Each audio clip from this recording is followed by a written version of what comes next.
Maayan Zin is a woman, a mother who lives in Israel, whose children were kidnapped to the Gaza Strip on October 7th. And Maayan was, like any mother would be, extremely worried about her children. What was unique about Maayan was that she demanded, she asked for, take me to Gaza. Maayan said, take me to Gaza. If my children are not going to come out, at least let me be there with them. They need a mother, and I need to be there with my children to do whatever I could to help them. So I'm ready to give myself up as a prisoner, to give myself up. Take me to Gaza. Now, obviously, they didn't listen to her. And thank God the story has a positive end, that yesterday, Maayan's two children, Dafna and Ella, aged 15 years old, and Ella Eliakim, aged 8 years old, were returned back to their mom in the Holy Land of Israel.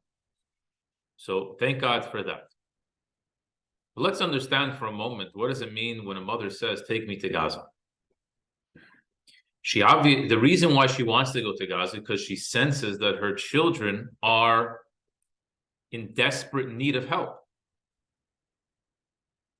So she wants to go there for what? She knows that the circumstances are terrible. She knows that she's not going to be welcome with the red carpet. She knows that they're not interested in her. And who knows what else, where the mind can take whatever she was worried about what is happening to her children. The same thing she knows good and well could be happening to her. So what's this idea when someone says, take me to Gaza? So we'll hold this thought in our mind for a moment. And we're going to go to the Torah portion of this week. And we'll jump ahead a few weeks, and we'll see something fascinating that will emerge that maybe will shed some light on this story. Not that I can give it full elucidation. No one should ever even come to this situation to have to understand it. But hopefully we'll be able to appreciate what this means. We'll begin with this week's Parsha. We'll begin with this week's Parsha, yes. Chapter 35, verse 16. You have it in your source sheets, source number 1. And this story is the story of Jacob returning back to his father and his mother in Canaan. He was living by Lavan for 20 years, and he began his journey back. On the way back, his wife Rachel, the love of his life, his first love, his real, true love, goes into labor with her second child. And she gives birth to this child, and she calls him, as we'll read right now, and they journey from Bethel. And they were still at a distance to come to Ephrat. And Rachel gave birth, and her labor was difficult. It came to pass when she had such difficulty giving birth. Don't worry, this is also a son. You're giving birth to another son. By the way, this is what she prayed for. Her first son, she named Yosef. Yosef Hashem li beinacha, that God should bless me with another son. So finally, her wish, her prayer has been answered. The midwife tells her, nothing to fear. God has blessed you with another son. It came to pass when her soul departed, Kimesa, before she had died, Vatikra Shemai ben Oni, and she called her son Ben Oni. V'aviv karale Binyamin, and his father called him Binyamin ben Shem. So what are the last words that recorded that we know that Rachel says? Rachel calls her son a name Ben Oni, but her husband changes the name to Binyamin. Thomas Rachel, and Rachel passes Vatikaver b'derech Efros hi beis Lechem, and she is buried on the road to Ephrat, which is Bethlehem. So let's understand. Where is Rachel buried? On the road to Ephrat. Not even in the city of Ephrat. On the road to Ephrat, which is Bethlehem. And Jacob erects a big monument on her burial place. This is the tombstone of Rachel until this day. And up until today, we know you can go to Rachel's tomb. Is that still? It's still accessible to the Jewish people, can go there. Unfortunately, you have to go there. There's a lot of security around there now because it's not so safe. They've tried to, they put up big barriers and walls to protect. But yes, I've been there, and Jews are there every single day praying. And we'll see in a moment the significance of Rachel's burial place. So this is the story in this week's parsha of Rachel's death. And it's important to remember, Yaakov was on his way home, traveling on his way home. His wife dies. Where does he bury the love of his life? On the road. Literally on the road. Which obviously, right away, the question jumps at all of us. Why in the world would you bury your wife who you love? If you didn't love her, dump her there. Exactly right. That's what we understand someone would do to someone that they don't love. You're a nuisance and a bother to me. But someone who you do love, Rachel, to leave her on the side of the road, how can this be?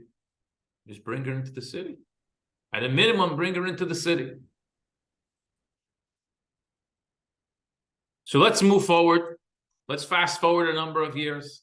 And we're going to go now to the end of the book of Genesis, where now it's Jacob's turn to pass. Jacob senses his time in this world is coming to an end. So the Torah describes to us in vivid detail, what does Jacob do? He calls in his son, Yosef, who at that time was the viceroy to the Pharaoh. And he tells Yosef, Yosef, I need you to promise me one thing. What did he want from him? What was his one request? Do not bury me in Egypt. Take me back to the land of my fathers and bury me together with my parents. One request. He knew the Egyptians would want to hold on to his body. He was the holy Jacob, the one who brought blessing with him to the whole Egypt. Of course they would want him. That's obvious. But he didn't want to be there. So he tells his son Yosef, who we knew that's the one that would be able to pull it off, make sure it doesn't happen. But swear to me that it doesn't. Swear, take an oath. But here we find something interesting. Let's read source number 2, Genesis chapter 47, verse 21. And the time of Jacob approached. And he calls to his son Joseph, and he tells him, you know, I find pleasing in your eyes. Place your hand under my thigh, and do for me a kindness and truth. I'll not take bury me in Israel. Please do not bury me in Egypt. And I will lie down with my parents, and you will carry me from Egypt. You will bury me together with them. And Joseph says, I will do as you ask. So Joseph commits. He says, no, swear to me. And Joseph swears to him. And Jacob bows to the head of the bed. Continues in verse number 7. Va'ani, and as for me, when I was traveling from Padan, Rachel died on the land, in the land of Canaan, on the way, on the way while we still had some distance, a short distance to Ephraim. When I buried her over there in Ephrat, which is Bethlehem. This is what Jacob is telling his son Joseph. Again, what is Jacob trying to extract from Joseph?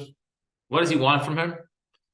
He wants his word, his oath, that he's going to bury him together with his parents in the Moras HaMachpelah, in the cave of Machpelah in Hebron.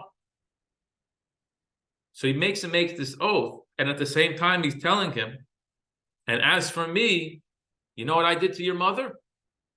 I buried her on the side of the road. I mean, really? You think you're going to gain brownie points with this one? First of all, who asked you to say anything? And if you're going to say anything, why would you bring this subject up? This is a sore subject. This is where Joseph must have had a problem. He must have had an issue with his mother. And he saw the way his father treated his mother after death. They couldn't even bring her into the city. And now he comes to a chutzpah to come and to ask me, I should make the travel from Egypt to Hebron? Really? You were the one who couldn't even go the mile from the road to the city. I should make this long distance travel and turn over the whole Egypt, cut all the red tape, and make this happen? How could this be? What was Jacob trying to say with this? What did he want with this? Says Rashi in source number 3. My buried over there. I didn't even bring her into Bethlehem. To bring her into the land. And I know, says the father to the son, I know that you have this against me. I know what's in your heart. I know that you really are disturbed by the fact that I didn't bury your mother inside the city. But avodah, however, you should know. I did this based on the word of God. This wasn't Jacob became lazy. No. God said, this is where she wants to be buried. This is where she should be buried. Why? Because in 1,000 years from now, the Jewish people are going to be in trouble. We're going to be exiled. We will be banished from the land of Israel. And we're going to be taken away from our land. And we're going to be exiled by Nebuzaradan, the king Nebuzaradan. And they're going to pass on that road.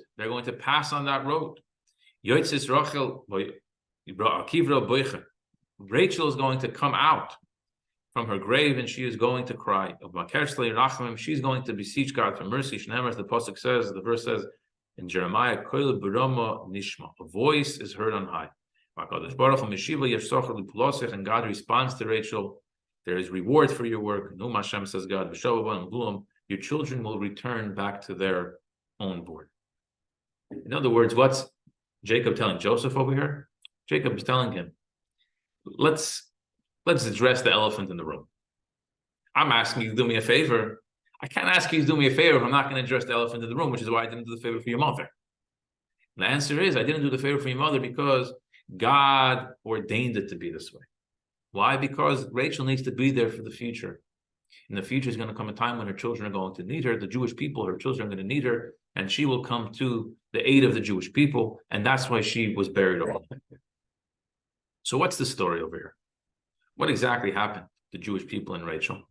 And this is where Rachel really has the name, call her Mama Rachel, our mother Rachel, because Rachel was the one to save the Jewish people. So how did this work?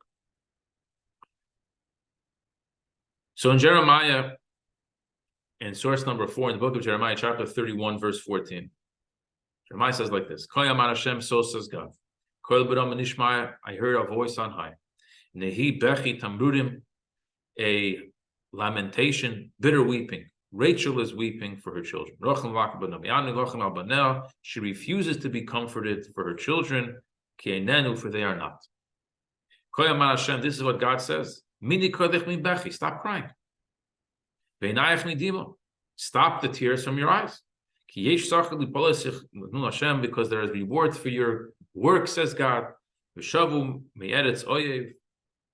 And they will return from the land of their enemy. And there's hope in your future. Hashem, says God. And your children will return to their own board. So what's the story? What's the story with Rachel? The story is like this. Little Jewish history. One can imagine if I were to ask you, what did you picture in your mind? What would be the most egregious sin in the temple times? What would be the most egregious sin for a Jew to do? Like a really, really, really bad one to go against God. So we had a king, Menashe, and he decided he's going to put a pagan god, foreign god, in the temple. That's like the biggest slap in the face that one can possibly imagine.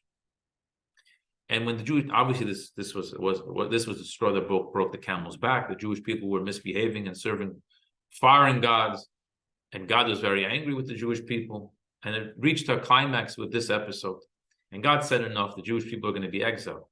There's no, as a general note, we should understand, there's no such thing that anyone has power over the Jewish people without God allowing it to happen. Whatever happens to the Jewish people has been ordained by Almighty God for a reason. Sometimes we think we know the reason, and sometimes we definitely know we don't know the reason. But we always really don't know because we're not God. We don't have that godly intuition. Unless we are from the holy righteous ones who are in sync with the will of Hashem. And even then, God, certain things, even the holiest of the holy, as we'll see in a moment, cannot always understand what's happening. So God punishes the Jewish people, banished from the land, going down to exile.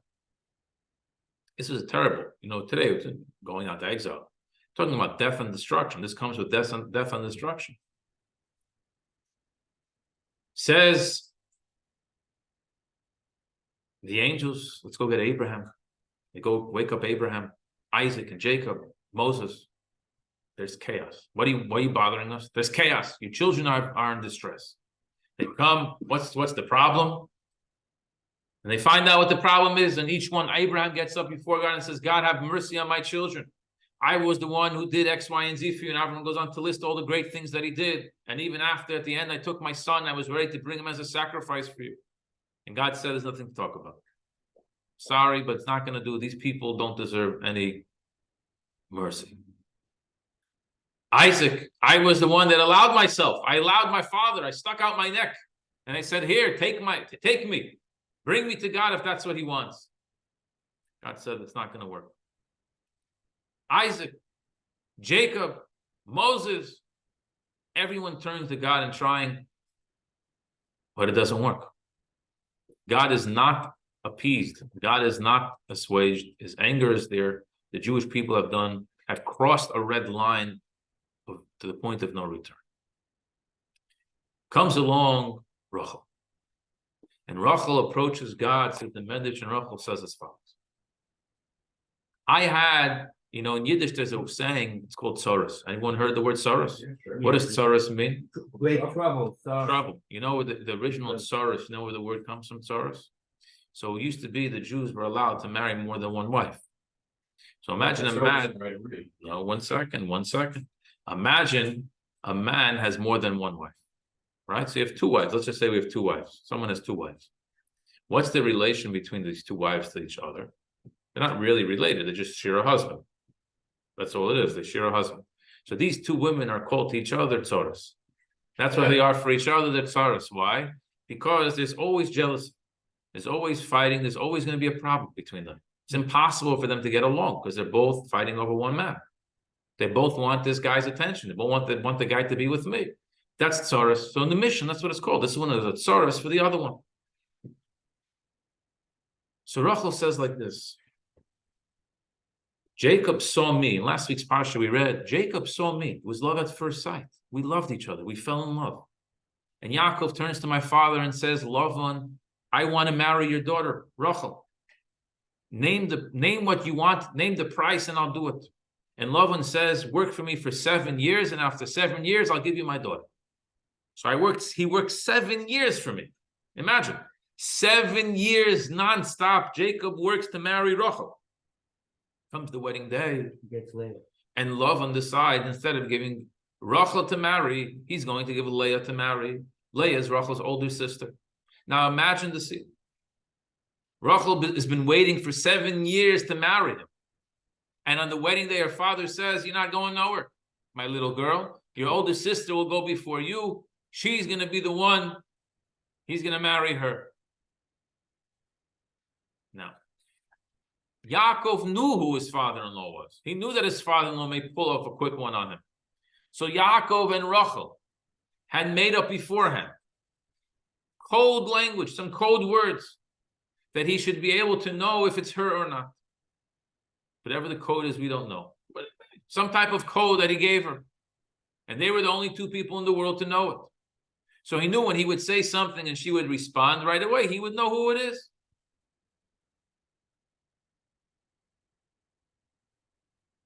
Now Rachel is seeing what's going to happen. My sister is going to be given to Yaakov. Yaakov's going to give her the code, and she's going to respond with definitely the wrong thing, because she has no idea what he's talking about. She's going to say, what are you talking about? Or she'll respond something which is totally wrong. And at that moment, what's going to happen? It's going to bring embarrassment and shame by my older sister. It's going to be a huge embarrassment for her. Public shame. Yaakov's going to throw her out, and he's going to blow the whole thing up. So she's stuck. What do I do now? Do I allow my sister to be embarrassed by my father? What should I do? And Rachel goes and gives her the code. He gives her the code. He gives Leah the code. And Yaakov thinks that he marries Rachel. The next day he realizes it wasn't Rachel, it was Leah. And he gets angry. But it's already done. It's already done. So now, you want to marry Rachel? Work for me for another 7 years. And now I'll give you Rachel to marry. So that's what he ends up doing. So Rachel, in her mind, like this, Leah to me is my tsaros, right? I brought in tsaros into the house. I allowed for tsaros to come into the house. Why? Because I had pity on her. Out of my mercy and my pity on my sister, I brought it into my own house. Now Rachel turns to God, and God says like this. And Rachel says like this to God. God, whose mercy is greater? Your mercy or that mercy of flesh and blood? Obviously, God's mercy is limitless. So God, you compare to me. If it was possible for me to live with the fact that there was a foreigner brought into my home, you can also live with the fact that a foreigner was brought into your home. Yes, they brought an idol into the temple. True. But you can have mercy on them. You can forgive them. You can find it within you to forgive them. If I could do it, God, you certainly can do it. This is Rachel's argument. I had the mercy, you should have the mercy, God. And God responds to Rachel and says, you're right. Rachel, you're right. You are correct. The Jewish people will return to the land. You're right. They won't be banished forever. It's not a lost cause. Why? Because Rachel stood up for the Jewish people. Rachel saves her children. This is the beginning of the history of Jewish people turning to Rachel and going to Rachel's burial place and praying at Rachel's burial place and beseeching Mama Rachel to beseech by God on our behalf when we're in trouble, when we need something. Because she was the one who did it for the Jewish people in our history. She brought about the salvation, as the prophet Jeremiah says. So God says he defended them well. This is the story of Rachel. Now that we have this background, let's understand for a moment what this means from Rachel's perspective. Rachel is dying, and Rachel knows, where is Abraham buried? Where is Sarah buried? Where is Isaac buried? Where is Rebecca buried? Where is Jacob going to be buried? My husband, the love of my life, where is he going to be buried? In Hebron, in the cave of the Machpelah. Marsa Machpelah. Where do I want to be buried? Alongside my husband. In this most holiest burial plot, where Adam and Eve, Abraham and Isaac, Jacob, Sarah, I want to be there too. Any normal person would want to be there. It doesn't get a better real estate than that for after 120.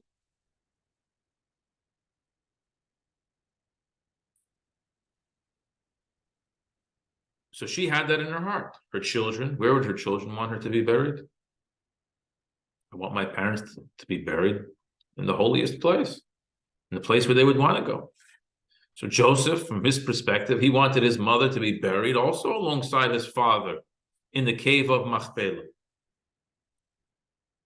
So why would Jacob bring up this sore subject now on his deathbed? Why would he bring up this subject to Joseph? Why would he tell Joseph, remind him of the fact that his mother didn't get that holy space to be buried in? So that's what Rashi teaches us. That Yaakov wanted to address this idea, and he wanted to get it out of his mind. He wanted to knock out the negative notion from Joseph's head. And he said like this: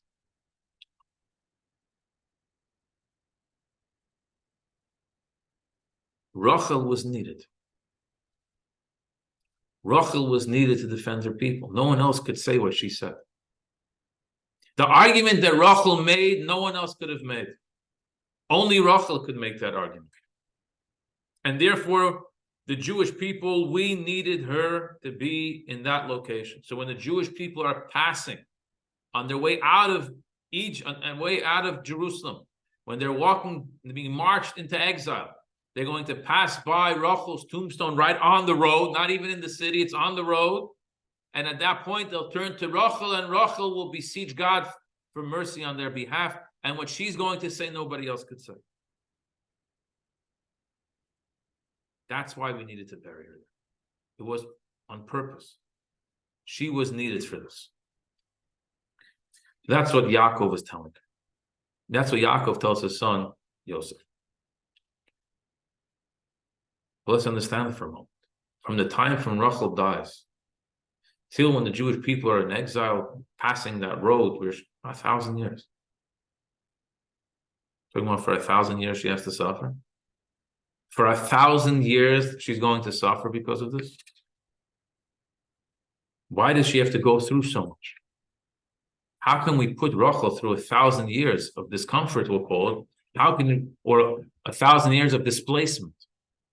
Because in 1,000 years from now, her children are going to need her. If I'm her son Yosef, I'll say, no, thank you. In 1,000 years, they'll figure it out. You know, we can't make decisions based on what's going to be in 1,000 years from now.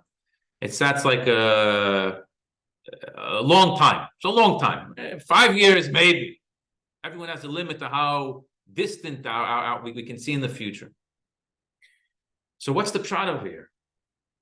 How did Yaakov think that by telling this to Yosef, Yosef would be happy? Yeah, oh great, my mother was going to, in 1,000 years, my mother's needed. Yeah, father, you did the right thing. Yeah, excellent idea. You should have, I agree with you, she should have been buried on the road. No respect for such a lady, because in 1,000 years, come on. What's the argument? We understand now, hindsight, it's great. But in the moment, how do you make such an argument? What's Yaakov thinking? So in order for us to understand this, we have to understand, what does it mean? What does it mean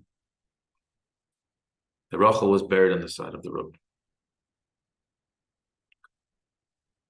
Rashi tells us previously that our matriarchs were prophetesses.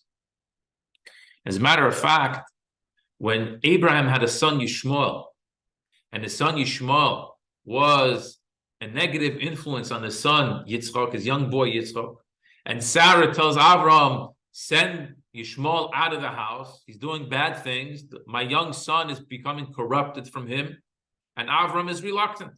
It's my oldest son. He's my good boy, father, I love my kid, I'm not sending him out of the house. And Sarah insists, and God tells Abraham, whatever Sarah tells you, listen to her voice.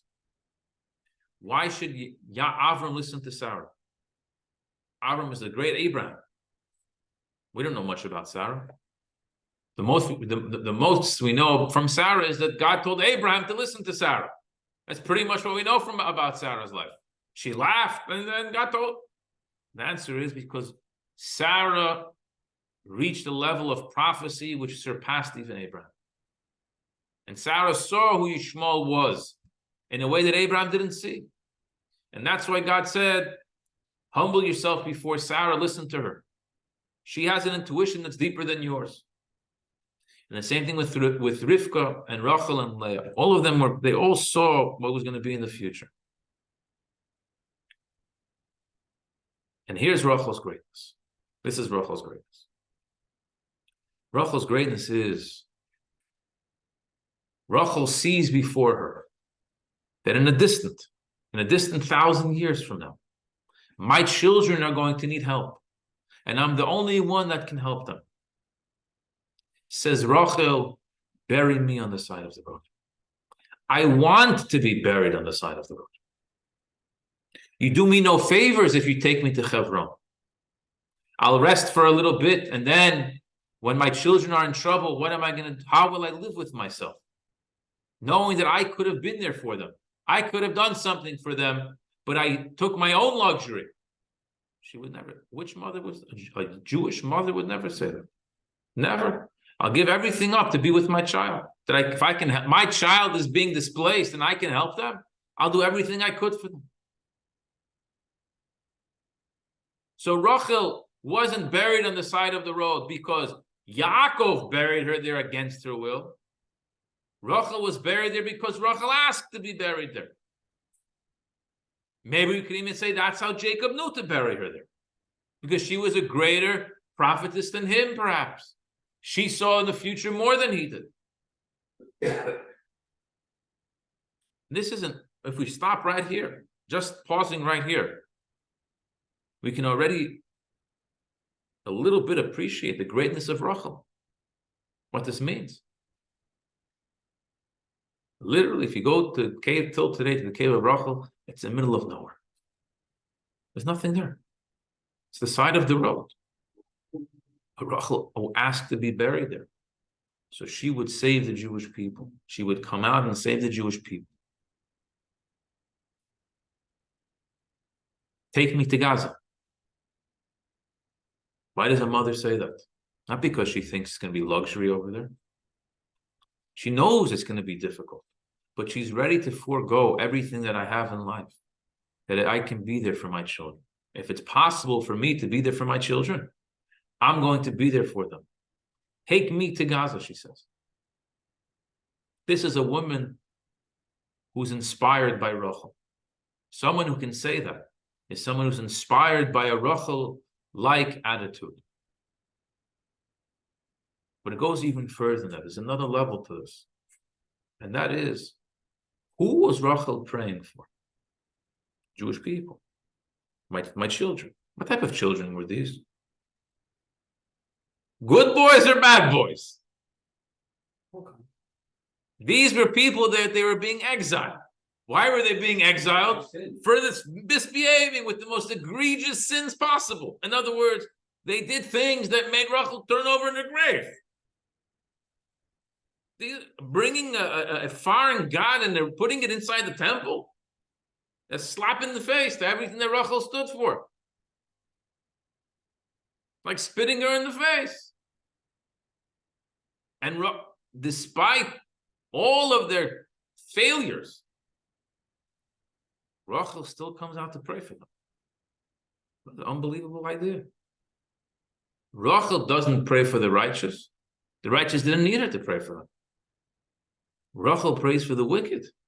So Rachel sacrifices 1,000 years. 1,000 years to be together with Yaakov. To be forever in the cave of Machpelah in Hebron. So that a group of sinners would be spared God's wrath.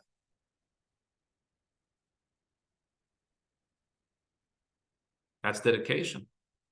That's motherly love. This is why Rachel has a special place in Jewish history.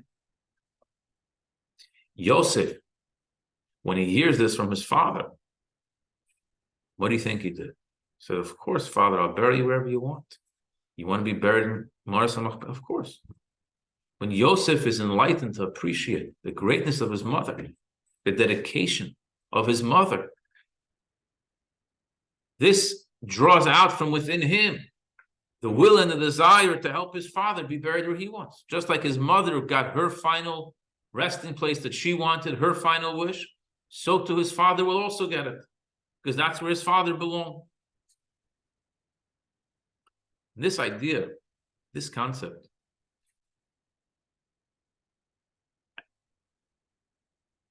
addresses another fascinating question from a different angle, but it's that same idea. We read 2 weeks ago in the Parsha, Isaac had 2 sons, Esav and Yaakov. Right? When it came time, Isaac thought he was going to die, so he calls in his older son Esav and he says, I want to give you the blessings. Right? And he tells him, go prepare for me a meal and come back. When you come back, I'll eat and I'll give you the blessings. And the Torah says how his wife Rivka overhears the conversation. She goes over to Yaakov and says, Yaakov, you're going to go, I want you to get the blessings. He says, okay. He's going to feel me. So the whole scheme, I'll make him the food that he likes.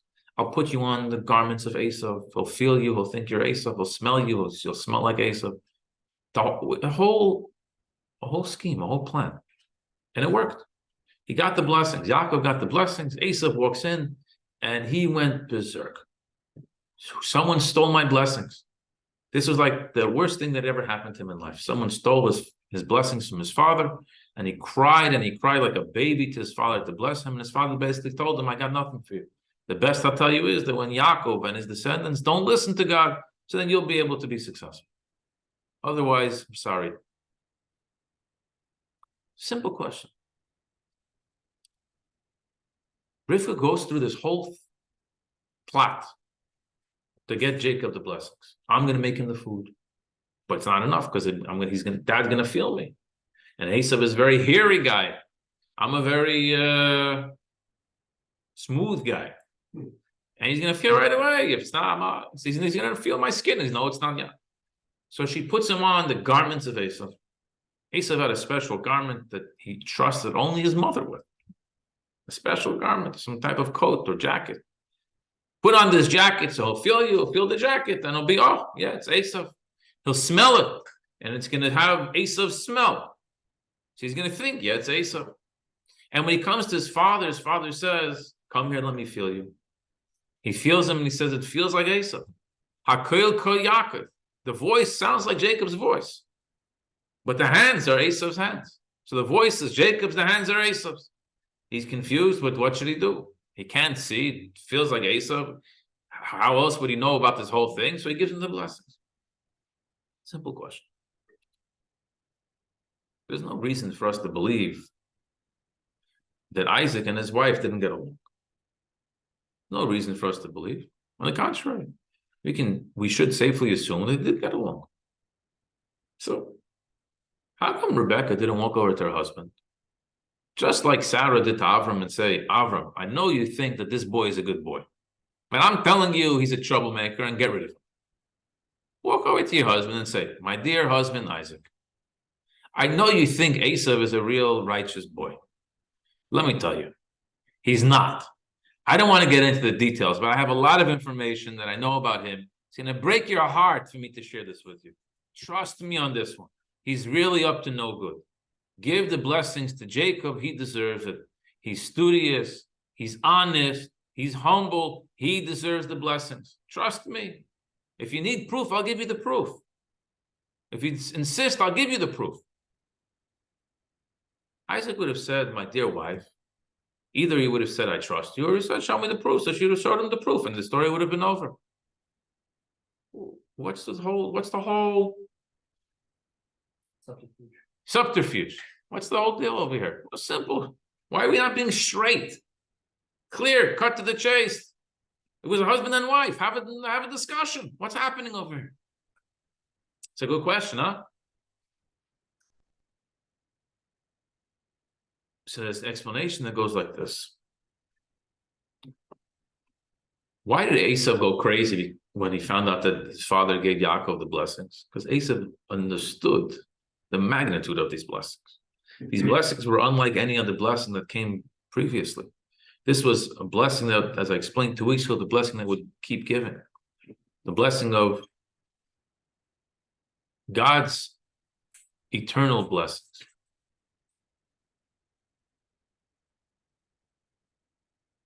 Yaakov and Esav both understood, and Rivka, all the players knew exactly what was at stake. Rivka says like this, if I go over to my husband and I tell my husband, bless Yaakov, because he's the right person deserving of blessing, my husband will listen to me because he loves me and he trusts me, and so he's going to listen to me. So he will call in Yaakov, and he's going to say, Yaakov, please, I want to give you the blessings. And Yaakov will receive the blessings. Under what condition will then Yaakov receive the blessing? As being the tzaddik, the righteous Yaakov. So for all future generations, who will have the right to be a continuation of this blessing that Yitzchak gave? Those who are of the caliber of Jacob. They are deserving of the blessings. But Rivka did not want this. Rivka wanted all of her children to get the blessing, even if they look and they smell and they feel like Esau. Your rights to the blessing are not based solely off of your behavior. These blessings would be given to the Jewish people by birthright. And therefore, Rivka calls in her son, not her husband. She calls in her son. And she says, you put on Esau's garments. Literally. And this would be that figuratively, some Jew down the road, many years later, who finds themselves in the garment, disguised, enclosed as Esau, that people in the world, when they look at him, wouldn't even be able to say that this is a descendant of Yaakov. On the contrary, maybe would they say, this person is a descendant of Esau, God forbid. Even under such conditions, Yitzchak will bless you. You will be worthy of the blessings of Isaac. You will be worthy of these blessings that Esau went so crazy over, the fact that he didn't get them. So here we see again this idea over here, how the importance of mothers, particularly mothers, our matriarchs, Rivka and Rachel, how they saw and how they went the extra mile, if you want to use that phraseology. They went on that self-sacrifice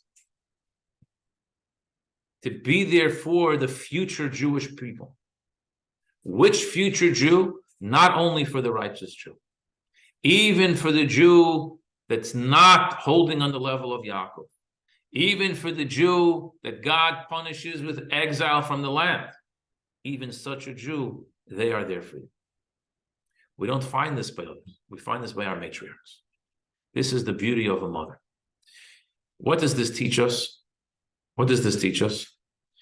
This teaches us, first and foremost, as Jews, because everything that we learn is not only about history. Today's lesson is not only to know about Rachel. It's important to know about Rachel and who she was. It's important to know when you go to Israel to pay a visit to Mama Rachel. Mama Rachel deserves it, and we need it. So that's for certain. But it also teaches us what it means to sacrifice. What does it mean for me to sacrifice for another Jew?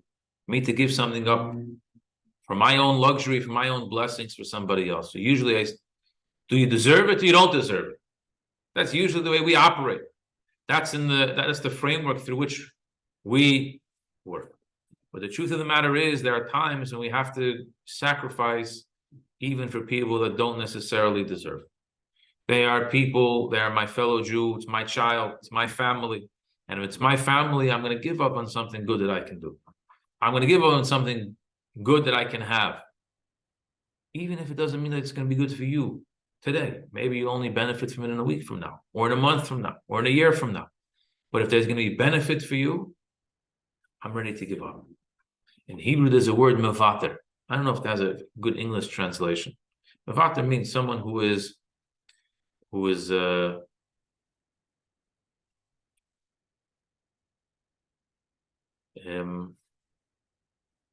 they're happy to give up something that they're okay with it. They're fine with it. They don't do it begrudgingly. They do it happily. Self-sacrificing. Yeah. They don't. This is what we have to learn from Rachel. This is what we learn from the parsha this week. When the parsha that we read of Rachel's passing, where Rachel is buried serves as a living testimony for every single Jew, for all future generations, of what is it Rachel sacrificed the Jewish people, how Rachel saved the Jewish people, how Rachel had the foresight to save the Jewish people, and how we can learn from her to look past our own nose, to be there for our own brothers and sisters who are in need today, and if someone's going to be in need in a while from now too. Do the right thing, do it for them. Let's make Rachel proud, and then in turn, God looks at us and says, "V'shavu bonam l'gvulam." Rachel, your attitude has been given over to the future of the Jewish people. They still behave the way you taught them, and their end will be, as like I promised you, the Jewish people will return back to their homeland. Let's pray that this happens speedily in our days. Amen. Amen. Anyone have any questions?